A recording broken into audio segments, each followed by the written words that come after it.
nagenda babwire ko hariho indoto dukwiye kugira twese. Indoto yo kuja mu ijuru, indoto yo kuja mu ijuru ibe muri wewe. Mbega ubwo hari igihe vyama bigushikira ukarota amakuru ya hariya, hari igihe vyama bigushikira ukiyumvira ivya hariya, ni washikayo ukuntu bizomera ugafata umwanya ukavyiyumvira. Jewe ndafise indoto zo kugerayo, ndafise indoto zo kuja mu ijuru, numva siganirwa kujayo. Jewe narigeze no guhishurirwa nagezeyo, uko nagiye narabibonye, uko vyagenze ndabibona, ndabona nuko basigaye nyene uko bari bameze byose ndabibona. Ndafise indoto zo kuja mu ijuru.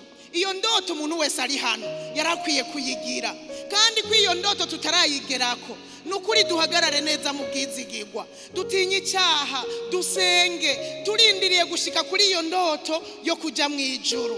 Haleluya. Haigo bazorangiza neza bagashika kuri iyo ndoto amahoro. Haigo bazorangiza neza bakaja kuruhukana n'umwami wacu yaduteguriye inzira, yaduciriye inzira, kandi ni nawe nzira ducamwo. Haleluya. Niwe nzira n'ukuri n'ubugingo. Ntawe uzoshika hariya mu ijuru atamujanye, ntawe uzoshikayo. Muntu wamaze kwinjira muri iyo nzira, ukinjira muri Yesu, witware neza, ntuzohava usanga warahombye, kuko Satani arapfuhiye kuri kuragenda ngo ushike mu ijuru.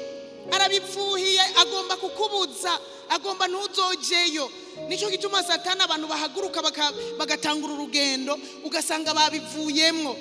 Satani akabakwega akabasubiza mu byo bari baravuyemwo, ivyo bari barahevye ugasanga babisubiyemwo. Abari Satani.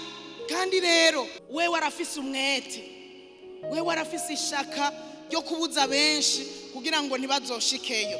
Ariko ico kubera ciza nuko wobera amaso iyo ndoto yo kuja mu ijuru, mu gusenga, mu kwirinda icyaha, mu kugendera mu bwizigirwa kugira uzoshikeyo. Uzoba uhomvye udashitseyo. Kuji kuzimu namagogwa ya mbere abaho, aho zokwama kuryanya insya z'amenyo kubera buribwe umuruho uzoburiyo. Ariko iwacu mu ijuru hazoba kuririmba gusa, gatwengo ndakuraba ntwenga nawe ndabutwenga, turyohewe ari kuririmba gusa. Iyo ndoto uyizitirire mu izina rya Yesu.